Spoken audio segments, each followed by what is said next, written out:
Evening all of you. तुमच्या सगळ्यांचं ज्ञानदीप अकॅडमीच्या या ब्रेन टीजर सिरीजमध्ये पुन्हा एकदा स्वागत. तर आज आपण जो ब्रेन टीजर डिस्कस करणार आहोत तो ब्रेन टीजर नंबर 17 आहे आणि तो विज्ञान या विषयाचा आहे. तर मग या विज्ञान या विषयाच्यामध्ये आजच्या ब्रेन टीजरमध्ये आपण काही कन्सेप्च्युअल आणि काही फॅक्च्युअल डेटा बघूयात जो की आपल्या परीक्षेच्या दृष्टीनं महत्त्वाचा आहे. आणि या ब्रेन टीजरवर जी माहिती आपण बघू त्या माहितीबद्दलचे जे 15 MCQ असतील ते आपण नेक्स्ट ब्रेन टीजरमध्ये बघू. तर सुरुवात करूयात आजच्या ब्रेन टीजर नंबर 17ला. तर सगळ्यात पहिल्यांदा पेशी म्हणजे सेल्स. तर सेल ह्या गोष्टीबद्दल जी काही फॅक्च्युअल गोष्टी आपल्याला इथं सांगता येतील त्याचा आपण थोडक्यात डिस्कस करूयात. तर सगळ्यात पहिल्यांदा रॉबर्ट हुक या नावाचा जो शास्त्रज्ञ होता त्यानं 1665मध्ये पेशीचा शोध लावला. कोणी लावला तर रॉबर्ट हुक. मग पेशी म्हणजे काय असतं तर सजीवाचे रचनात्मक आणि कार्यात्मक एकक हे पेशी असतं. तर हे दोन गोष्टी लक्षात ठेवा. रचनात्मक आणि कार्यात्मक एकक कोणतं असतं तर पेशी हे असतं. आणि या पेशीमध्ये आणखी जास्त खोलात जाऊन सांगायचं झालं तर एकपेशीय सजीवामध्ये सर्व क्रिया आणि कार्य जे असतात ते एकाच पेशीद्वारे केली जातात. आणि एकपेशीय सजीवाचे जर उदाहरणं बघायची म्हणले तर अमिबा, पॅरामेशियम आणि युग्लिना ही एकपेशीय सजीवांची उदाहरणं आहेत. आणि ह्या एकपेशीय सजीवामध्ये काय असतं तर यांचं कार्य आणि ज्या क्रिया असतात ते एकाच पेशीद्वारे केल्या जातात. तर मग विविध घटकात पेशींची असणारी संख्या पुढीलप्रमाणे म्हणजे वेगवेगळ्या घटकांमध्ये पेशींची संख्या किती असते ह्याचं जर आपल्याला माहिती घ्यायची ठरली तर सगळ्यात पहिल्यांदा जर आपण जे लोहित रक्तकणिका असतात आपल्या शरीरात म्हणजे RBCs असतात त्या RBCsमध्ये पेशींची संख्या किती असते तर 25 दशलक्ष एवढी RBCsमध्ये पेशींची संख्या असते. ज्या चेतापेशी असतात त्यांच्यामध्ये पेशींची संख्या 10,000 दशलक्ष एवढी असते. आणि आपलं जे प्रौढ माणसाचं शरीर असतं त्याचं म्हणजे 18च्या पुढचं तर त्याच्यामध्ये 60 ते 90 दशलक्षाच्या दरम्यान ह्या पेशीची संख्या असते. तर मग आता हे जे पेशी आपण ह्याच्याबद्दल माहिती मिळवतोय तर ह्या पेशीच्या अभ्यासामध्ये जे कॉन्ट्रीब्युशन ज्या महत्त्वाच्या सायंटिस्ट लोकांनी दिलं ते सायंटिस्ट लोक कोण आहेत आणि त्यांनी कधी आणि पेशीच्या ह्याच्यामध्ये काय योगदान दिलं त्याच्याबद्दल आपण थोडक्यात माहिती घेऊया. सगळ्यात पहिल्यांदा रॉबर्ट ब्राऊन नावाचा शास्त्रज्ञ आहे. त्यानं 1831मध्ये हे पेशीतलं जे केंद्रक आहे ते केंद्रकाचं अस्तित्व दाखवलं. कोणी रॉबर्ट ब्राऊननं 1831मध्ये. त्यानंतर रॉबर्ट हुक जे आहेत या रॉबर्ट हुक यांना फादर ऑफ सेल सायन्स म्हणतात. म्हणजे काय पेशीशास्त्राचा जनक म्हणून पण रॉबर्ट हुक यांची ओळख आहे. यांनी 1665मध्ये बुचातील मृत पेशींचा शोध लावला आणि यांना मी सांगितल्याप्रमाणे फादर ऑफ सेल सायन्स असं पण म्हणून ओळखलं जातं. तर हे महत्त्वाचं आहे. फादर ऑफ सेल सायन्स हे नाव लक्षात ठेवा. त्यानंतर अँटोन व्हॅन लुवेनॉक हा जो शास्त्रज्ञ आहे यांनी काय केलं आहे तर यांनी जीवाणू, शिकुराणू, आदिजीव यांच्या जिवंत पेशीचे सर्वात प्रथम निरीक्षण कोणी केलं आहे तर हे अँटोन व्हॅन लुवेनॉक यांनी केलं आहे. आणि त्याच्यासोबतच सूक्ष्मदर्शक जे असतात त्या सूक्ष्मदर्शकाचा शोध त्यांनी 1673मध्ये या सायंटिस्टने तिथं लावलेला आहे. आणि या सायंटिस्टचं हे पेशीच्या अभ्यासक्रमातलं हे योगदान आहे. त्यानंतरचे शास्त्रज्ञ आहेत झकॅरियस जॉन्सन.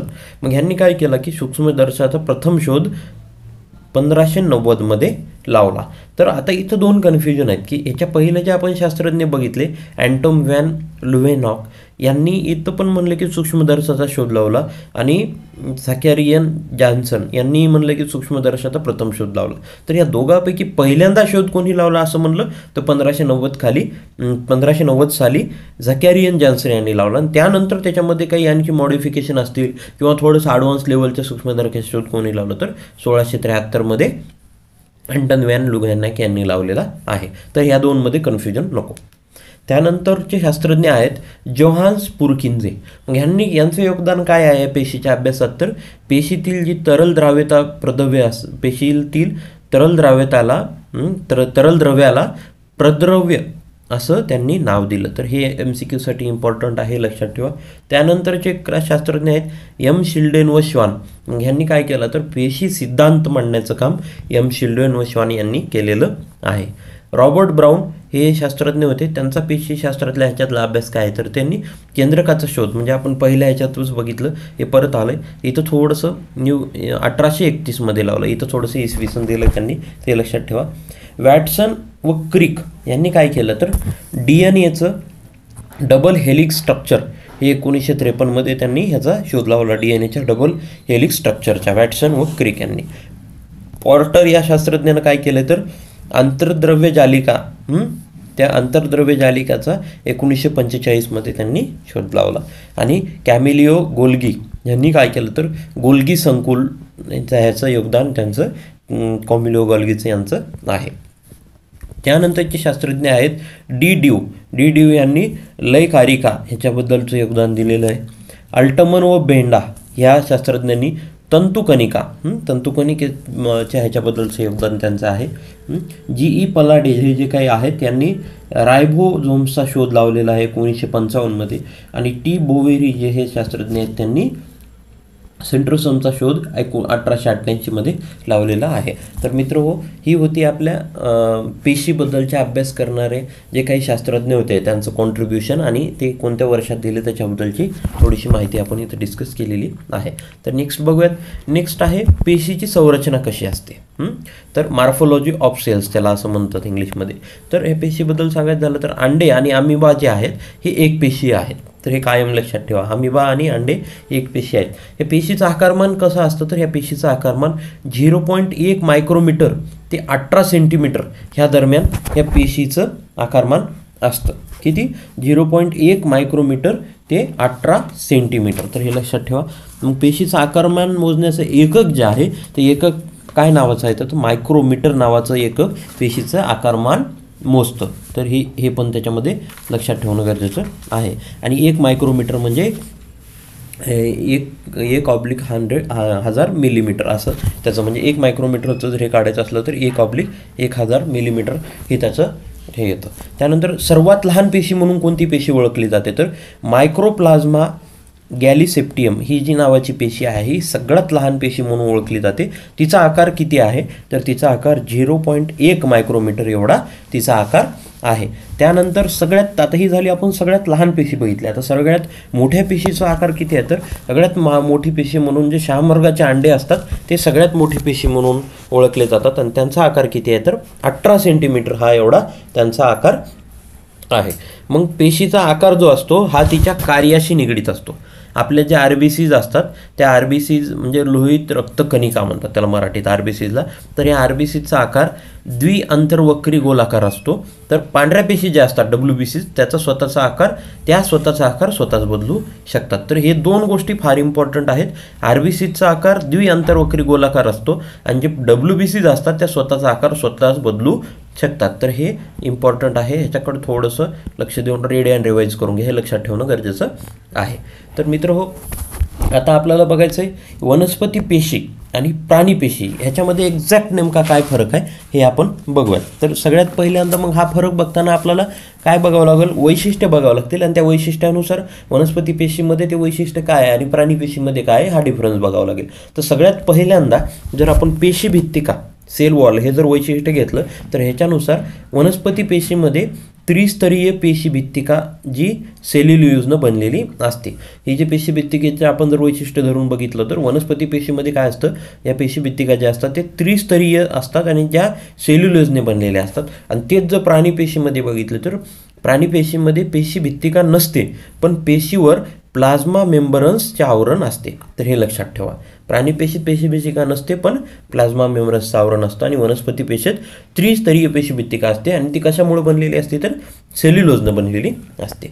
त्यानंतर हरित लवक हे जर आपण त्याचं वैशिष्ट्य ठरवलं तर सर्व वनस्पतीमध्ये हरित लवक असतात. अपवाद कवक आणि जीवाणू हे जर दोन सोडले तर वनस्पती पेशीमध्ये. प्राणी पेशीमध्ये हरित लवक नसतात. रिक्तिकाबद्दल जर बोलायचं असेल तर रिक्तिका ह्या वनस्पती पेशीमध्ये असतात, प्राणी पेशीमध्ये नसतात. लयकारिका ह्या वनस्पती पेशीमध्ये नसतात आणि प्राणी पेशीमध्ये असतात. त्यानंतर पेशीद्रव्य वनस्पती पेशीमध्ये असतात, प्राणी पेशीमध्ये पण असतात. आकारानुसार जर बघायचं असलं तर वनस्पती पेशींचा आकार मोठ्या प्रमाणात असतो, प्राणी पेशींचा आकार लहान प्रमाणात असतो. रायबोसोम वनस्पती पेशीमध्ये असतात, प्राणी पेशीमध्ये पण असतात. लवके जे आहेत ते वनस्पती पेशीमध्ये असतात, प्राणी पेशीमध्ये नसतात. आणि तंतुकणिका वनस्पती पेशीमध्ये असतात पण फार कमी संख्यात असतात आणि प्राणी पेशीमध्ये असतात ते जास्त संख्यात असतात. तर आता मित्र हो, आपण आता मागच्या या कॉलममध्ये वनस्पती पेशी आणि प्राणीपेशीमध्ये आपण बोलताना पेशीभित्तिका हे आपण आता तिथं नाव ऐकलं. तर पेशीभित्तिका हे नेमकं काय आहे, तर पेशीभित्तिकेला सेल वॉल म्हणतात. तर मग वनस्पती पेशीत हे पेशीभित्तिका असतात, हे वनस्पती पेशीत असतात, प्राणीपेशीत राहत नाहीत. मग वनस्पती पेशीभोवती असणारं जे भक्कम आवरण असतं त्याला पेशीभित्तिका म्हणून ओळखलं जातं. परासरण या क्रियेमुळं ही पेशी काय करतात, पाणी शोषून घेतात आणि पाणी शोषून घेतल्यामुळे ते फुगते आणि तातडते. त्यामुळं बल प्रयुक्त करण्याचे काम हे ह्या रिक्तिका करत असतात. तर मित्र, दुसरी कन्सेप्ट आहे प्रदव्य पटल किंवा पेशीपटल. तर हे जे प्रदव्य पटल किंवा पेशीपटल असतं हे आवरण असतं. हे आवरण पातळ, नाजूक आणि लवचिक असतं. तर हे लक्षात ठेवा 3 गोष्टी. हे जे आवरण असतं हे आवरण पातळ, नाजूक आणि लवचिक असतं. तर 70 अँजिओस्पर्म युनिट, म्हणजे हे जे ए आहे ना ह्याचं युनिटचं नाव आहे, म्हणजे ए जे दिलेलं आहे याला काय म्हणून ओळखलं जातं, तर ANGSTROM अँजिओस्पर्म युनिट आहे याचं एक मोजण्याचं. तर मग हे 70 angiosperm unit to 75 angiosperm unit जाडीचे हे असतात. तर ह्याचं हे फॉर्म्युला दिले की 1 अँजिओस्पर्म युनिट काढण्यासाठीचं काय फॉर्म्युला आहे. मग ह्याच्यामधलं जे मेदाचं द्विस्तरीय आवरण, ह्याच्यामध्ये काय असतं ह्या पेशीपटल किंवा प्रदव्य पटलमध्ये मेदाचं आहे ना द्विस्तरीय आवरण असल्यानं त्यांना मेदमय समुद्रात तरंगणारे प्रथिनांचे हिमनग असंही म्हणलं जातं. हे MCQसाठी इम्पॉर्टंट आहे, हे पण लक्षात ठेवा.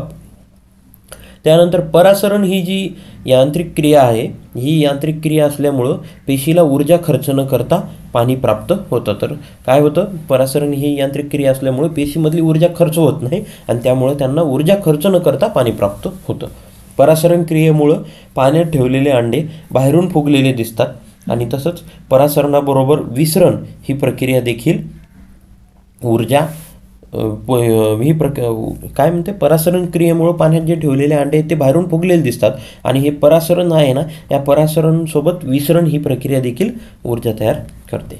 त्यामुळं आता आपण बघायचं की विसरण, आता आपण मागच्या ह्याच्यात बघितलं की परासरण आणि विसरण ह्या 2 कन्सेप्ट बघितल्यात. तर ह्या नेमका ह्या दोन्हीमध्ये फरक काय, तो फरक बघूयात.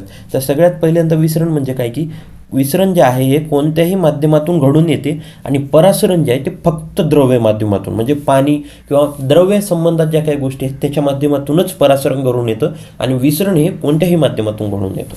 अर्धपारपटलाची आवश्यकता नसते विसरणासाठी आणि परासरणासाठी अर्धपारपटलाची आवश्यकता असते. तर हे 2 मेजर डिफरन्स आपल्याला विसरण आणि परासरणमध्ये बघता येतील.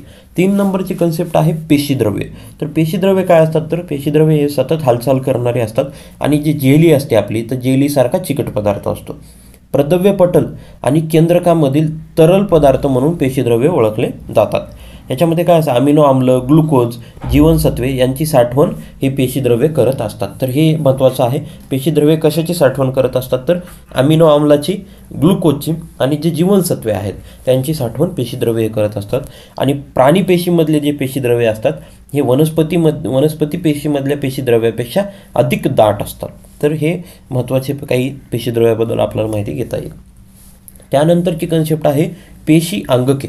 तर पेशी अंगकेला सेल ऑर्गेनेल्स असंही म्हणलं जातं. विशिष्ट कार्य करणारा पेशीमधील उपघटक, पेशीमधला उपघटक म्हणजे पेशी अंगके होय. तर हे लक्षात ठेवा, पेशीमधलाच हा उपघटक आहे, त्याचं विशिष्ट कार्य आहे. आणि हे जे पेशी अंगके असतात ते मेद प्रथिनयुक्त पटलाने वेष्टित असतात, म्हणजे ते मेद प्रथिनयुक्त पटल त्याच्या सभोवताली असतं.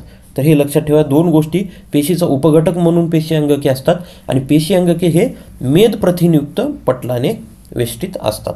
तर पेशी अंगकामध्ये प्रामुख्यानं केंद्रक, अंतर्द्राव्यजालिका, ग्लॉसी संकुल, लयकारिका, तंतुनिका, लवके, रिक्तिका यांचा समावेश होतो. तर हे लक्षात ठेवा, पेशी अंगकामध्ये कशाचा समावेश होतो, केंद्रकाचा होतो, आंतरद्रव्यजालिकाचा होतो, ग्लॉसी संकुलचा होतो, लयकारिकाचा होतो, तंतुकणिकाचा होतो, लवक्यांचा होतो आणि रिक्तिकांचा पेशी अंगकामध्ये समावेश होतो.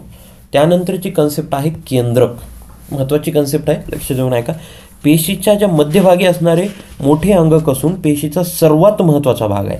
तर हे लक्षात ठेवा, तुम्हाला कुठल्याही MCQला विचारू शकतं, पेशीशी संबंधित उपघटक किंवा भाग देतात आणि त्यामधला सगळ्यात महत्त्वाचा घटक म्हणून कोणता असं विचारलं जातं, तर केंद्रक जे असतं तर पेशीचा सगळ्यात महत्त्वाचा भाग असतो आणि तो कुठं असतो, पेशीच्या मध्यभागी असणारं मोठं अंगक असून ते अंगक आहे, हे लक्षात ठेवा. पेशीच्या सगळ्या क्रियाचं नियंत्रण व पेशी विभाजनाचे कार्य हे कोण करतं तर केंद्रक करत असतं. हे फार महत्त्वाचं आहे.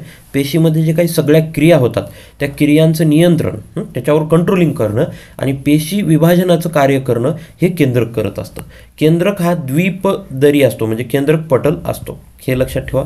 हे दोन्ही MCQच्या दृष्टीनं फार इम्पॉर्टंट आहे, दोन्ही सेंटेन्स, तर हे लक्षात ठेवा. रंगसूत्रे ही DNA आणि प्रथिनेयुक्त असतात. रंगसूत्रे जे असतात त्याच्यामध्ये ते DNA आणि प्रथिन असे दोन्ही मिळून रंगसूत्रे असतात. DNAच्या विशिष्ट कार्यात्मक खंडाला जनुक म्हणतात आणि ते आनुवंशिक माहितीचे संक्रमक एका पिढीकडून दुसऱ्या पिढीकडे करत असतात. तर हे लक्षात ठेवा.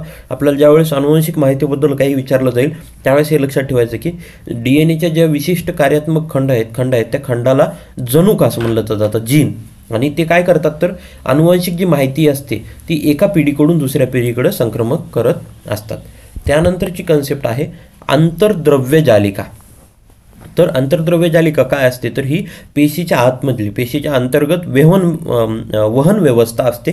ही एकमेकाशी जोडलेल्या व तरल पदार्थांनी भरलेल्या सूक्ष्म नलिका आणि पट यांची विस्तीर्ण जालिका आहे. तर हे लक्षात ठेवा मित्र की ही जी एकमेकांशी जोडलेली तरल पदार्थांनी भरलेल्या आणि सूक्ष्म नलिका पट यांची विस्तीर्ण जालिका म्हणून आंतरद्रव्य जालिका ओळखली जाते. तर यानंतरची कन्सेप्ट आहे आंतरद्रव्य जालिकेचे दोन प्रकार आहेत. हे जे आंतरद्रव्य जालिका आहे याचे दोन प्रकार पडतात. एक आहे खडबडीत आंतरद्रव्य जालिका आणि दुसरी आहे गुळगुळीत आंतरद्रव्य जालिका. तर ह्याच्यामध्ये काय आहे की आपण ह्या दोन्हीमधला डिफरन्स जर बघायचा म्हणलं तर जी खडबडीत आंतरद्रव्य जालिका असते ही पृष्ठभागावर रायबोझोम्सचे वन असतात ह्या खडबडीत आंतरजालिकेवर, आणि गुळगुळीत आंतरजालिकेवर रायबोझोम्स नसतात, त्यामुळे ती गुळगुळीत रचना असते. तर कशामुळं गुळगुळीत आणि खडबडीत हा पडतो तर रायबोझोम्सचं जे वन आहे हे जिथं असतं ती खडबडीत आंतरद्रव्य जालिका असते, जिथं रायबोझोम्स नसतात तिथं गुळगुळीत रचना असते. मग हे खडबडीत आंतरद्रव्य जालिकामध्ये प्रथिन्यांचं संश्लेषण होतं आणि गुळगुळीत द्रव्य जालिकामध्ये मेद रेणूंची निर्मिती होते. तर हे दोन्हीही MCQच्या दृष्टीनं फार इम्पॉर्टंट आहेत, हे लक्षात ठेवणं गरजेचं आहे. तर यानंतर आहे गॉल्गी काय किंवा गॉल्गी संकुल, त्याला गॉल्गी बॉडीज असंही म्हणलं जातं. तर हे काय आहे तर हे अंगक 5 ते 8 कोशांनी बनलेलं असतं. हे गॉल्गी काय जे असतं ते 5 ते 8 कोशांनी बनलेलं असतं. या कोशांना कुंडे असं म्हणलं जातं. तर ह्या कुंडामध्ये विविध प्रकारचे विक्रे म्हणजे एन्झामाइन्स असतात. मग रिक्तिका व स्त्रावी पिटिकांची निर्मिती हे गॉल्गी काय करत असतात. पेशीभित्तिका, प्रवेपटल व लयकारिका यांच्या निर्मितीत सहभाग यांचा असतो. कशात? या गॉल्गी कायचा सहभाग कशात असतो तो पेशीभित्तिका, प्रवेपटल व लयकारिका याच्या निर्मितीमध्ये गॉल्गी संकुलचा किंवा गॉल्गी कायचा सहभाग असतो. तर कॅमिलो गॉल्गी व गॉल्गी संकुल हे काय तर कॅमिलो गॉल्गी यांनी काय केलं की सगळ्यात प्रथम गॉल्गी काय या अंगकाचं वर्णन केलेलं आहे, म्हणून कॅमिलो गॉल्गी किंवा त्याला गॉल्गी संकुल असं त्याचं नाव आहे. तसं हेही महत्त्वाचं आहे की कोणी त्याचं सगळ्यात पहिल्यांदा अंगकाचं वर्णन केलं तर कॅमिलो गॉल्गी यांनी सर्वप्रथम गॉल्गी काय याचं अंगकाचं वर्णन केलेलं आहे. तर मित्रहो, ही होती आजच्या आपल्या सायन्स या ब्रेन टीजरबद्दलची महत्त्वाची फॅक्च्युअल गोष्टी आपण इथे एकत्र डिस्कस करण्याचा प्रयत्न केला आहे. अपेक्षित आहे तुम्हाला ही माहिती समजली असेल. येणाऱ्या सर्व परीक्षेमध्ये ही माहिती तुम्हाला नक्कीच चांगले मार्क्स मिळवून देईल. याच पॉझिटिव्ह नोटसह आपण इथं थांबूयात आणि लवकरच भेटूयात पुढच्या लेक्चरमध्ये. Thank you so much. Have a great day.